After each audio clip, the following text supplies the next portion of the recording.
Selamat menonton kembali di channel Borneo Trader. Bagi Bapak Ibu dan teman-teman yang baru pertama kali menemukan channel Borneo Trader di YouTube, saya ucapkan selamat menonton dan selamat bergabung.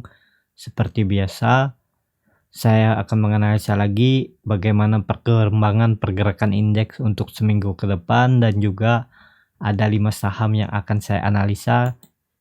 Yang pertama Akra, kedua Inco, ketiga HMSP, keempat Gudang Garam, dan kelima Aces. Langsung saja kita ke indeks. Indeks pada hari Jumat ditutup turun 0,7% ke level harga 5.239.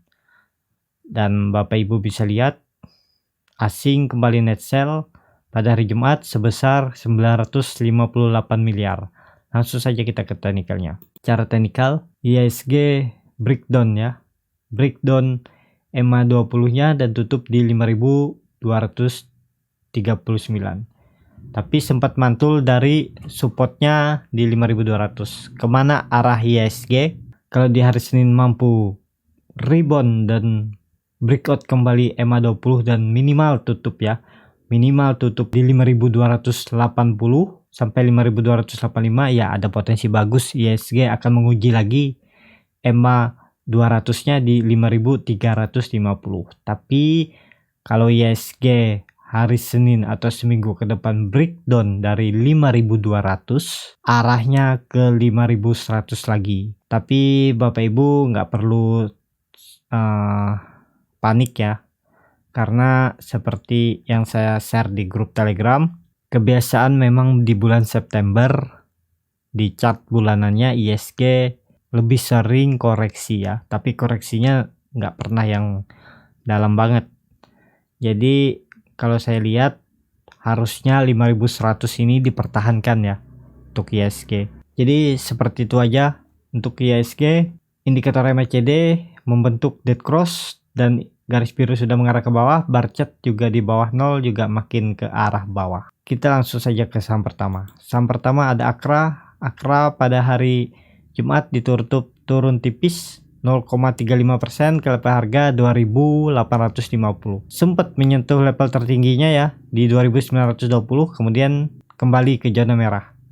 Langsung saja kita ke teknikalnya. Secara teknikal Akra cukup bagus karena penutupan di hari Jumat masih di atas supportnya EMA 200 di 2.800, dan arah terdekat Akra ya tetap akan ya, karena Bapak Ibu lihat Akra hari ini volume meningkat dari 2 hari sebelumnya, ya ada berpotensi Akra menguji EMA 20 nya di 2.880. Kalau itu mampu di breakout, ya akan kembali ke 3.000 lagi Akra ya, menguji resistennya di 3.000. Tapi bisa juga untuk hari Senin kalau IHSG juga kurang baik dan Akra mengikuti IHSG, ya terdekat akan menguji lagi EMA 200 nya di 2.800. Kalau itu di breakdown ya arah selanjutnya ke 2.720 supportnya. Saya waktu analisa Akra saya sebelumnya juga bilang kalau sudah dia mampu breakout 3.000 ini bisa spekulasi buy ya. Jadi waktu dia breakout itu karena saya lihat volumenya juga meningkat ya, saya juga spekulasi buy. Saya buy-nya itu di 3.040 ya. Kemarin saat beli itu beri di 3.040, sempat menyentuh 3.070 ya. Kemudian Akra terus turun. Sekarang saya sekitar minus tuh di 6% Akra saya. Karena spek buy saya masih seperti yang lama ya. Trading plan saya buy di 1040, saya cut loss-nya di bawah sini nih. Di bawah di 2.700 ini, sekitar 11% lah. Jadi 10% saya akan cut loss di 10% ya, karena sudah terlalu dalam juga ya. Nah di 2.730 saya akan cut loss di pas di bawah supportnya. Ya di Akra ini saya juga kena false breakout ya. Kenapa saya nggak cut loss saja di daerah bawah sini? Ya saya jaga-jaga aja. Biasanya EMA 200 dipertahankan, dan Bapak Ibu bisa lihat kan kembali dia breakout lagi EMA 200 nya kan. Jadi saya jualnya di 2.700 sampai 2.710. Kalau dia sudah breakdown situ ya mau nggak mau saya harus jual. Walaupun besoknya naik ya itu udah resiko. Tapi semoga Akra mempertahankan ya 2.700 30-nya. Dan Bapak Ibu bisa lihat hari ini Akra naik, walaupun tidak naik ya, turun tipis tapi volume meningkat. Jadi bisa dikatakan ada buyer menjaga di area supportnya nih. Sempat menyentuh level terendahnya di 2350 ya, dan ditarik naik lagi. Kita langsung saja ke saham kedua. Saham kedua ada Inco yang pada hari Jumat ditutup di level harga 3.910 sama harga penutupan pada hari Kamis. Langsung saja kita ke teknikalnya. Secara teknikal, Inco juga cukup bagus ya, membentuk hammer tapi tidak disertai volume. Kemana arah terdekatnya? Ya ada berpotensi menguji lagi 4.000 untuk Inco, tapi kalau hari Senin atau seminggu ke depan dia kembali koreksi ya akan menguji 3.700. Di situ ada EMA 20 dan 3.685.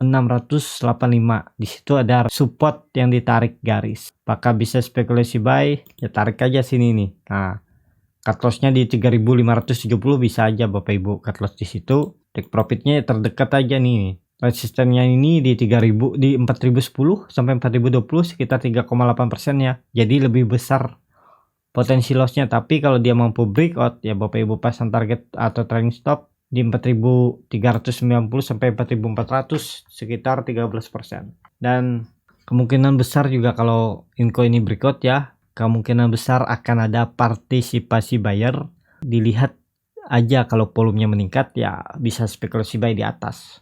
Atau yang sudah beli di harga penutupan hari Jumat juga pasang trailing stop aja kalau dia mampu breakout. Takutnya dia pasti breakout, tapi harusnya ya semoga ini jadi momentum Inco breakout resisten kuatnya nih ya.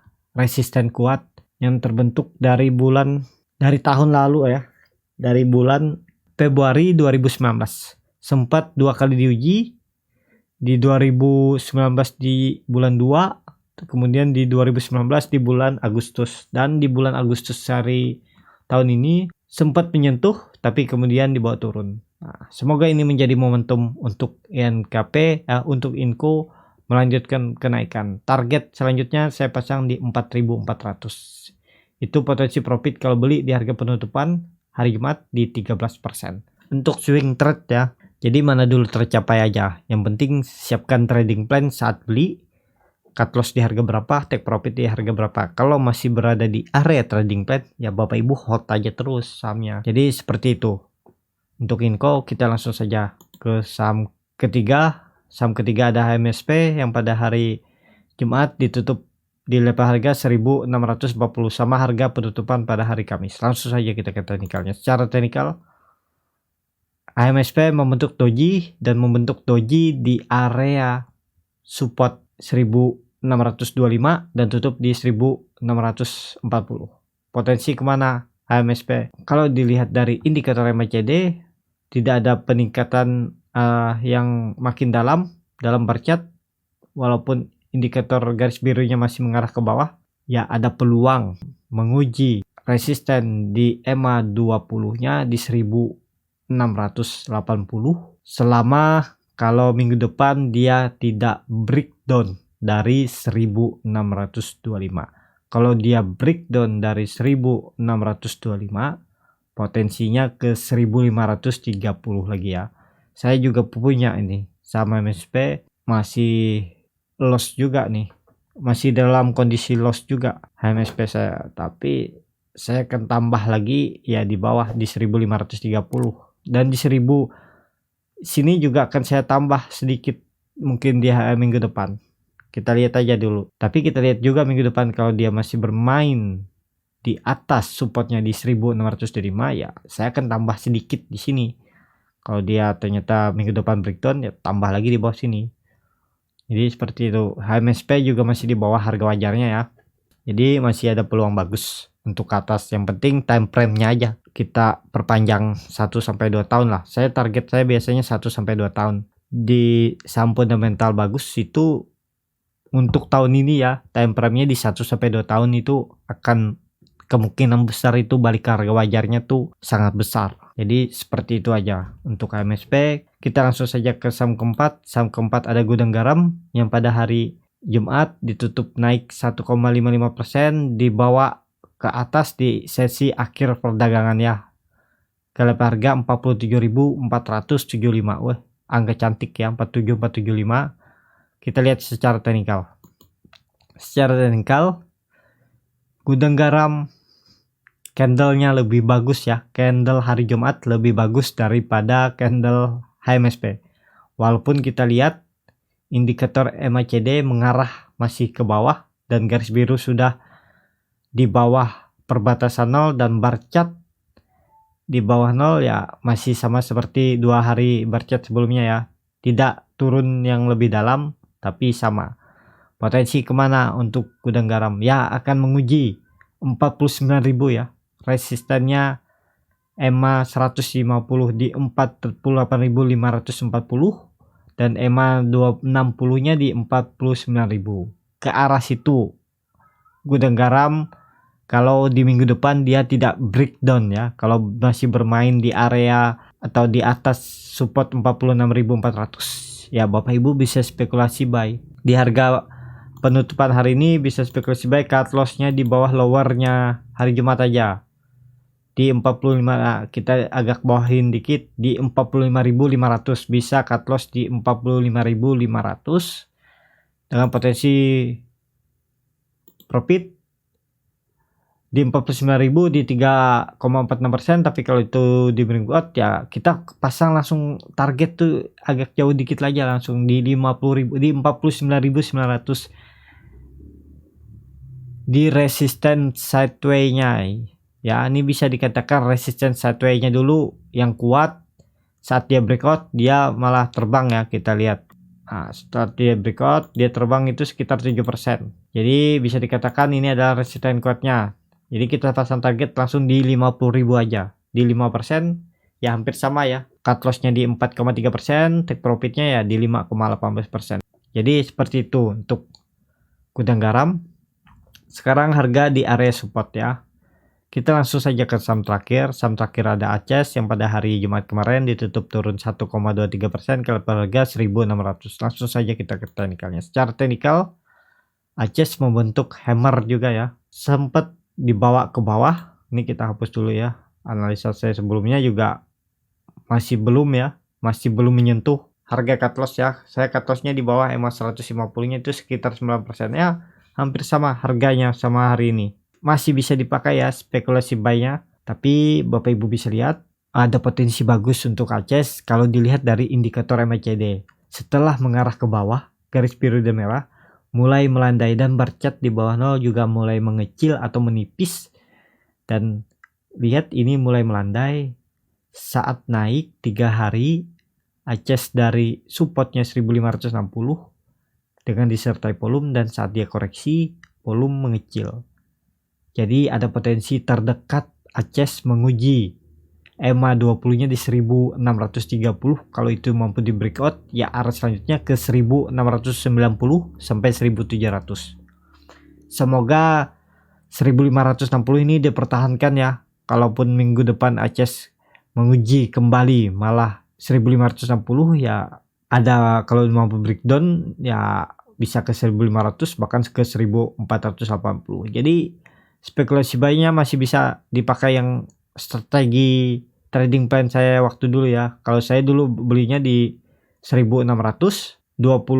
Nah, di 1620. Jadi bisa aja Bapak Ibu pasang beli di 1600, potensi kerugian di 8,5% dan nah terdekatnya aja, kalau terdekatnya di 5% nih. Resisten di 1690 sampai 1700. Jadi masih besar loss-nya, tapi ya untuk harga sekarang ya cukup bagus ya untuk ACES. Kita lihat aja ISG. Semoga ISG minggu depan ada rebound ya. Seminggu besok ada rebound, baru dia lanjut koreksi lagi di minggu depannya. Ya nggak apa-apa. Jadi ada kesempatan kita untuk beli dan take profit dulu dalam seminggu ke depan. Ya seperti itu aja untuk video kali ini. Terima kasih untuk Bapak Ibu dan teman-teman yang sudah menonton video ini sampai habis. Apabila channel Borneo Trader ini bermanfaat dan bisa menjadi bahan pertimbangan Bapak Ibu dalam membeli, menyimpan, dan menjual sahamnya, bisa klik tombol berlangganan dan nyalakan lonceng notifikasi. Ada saran, kritik, dan komentar bisa langsung tulis di kolom komentar. Dan jangan lupa sampai ketemu di video selanjutnya. Terima kasih.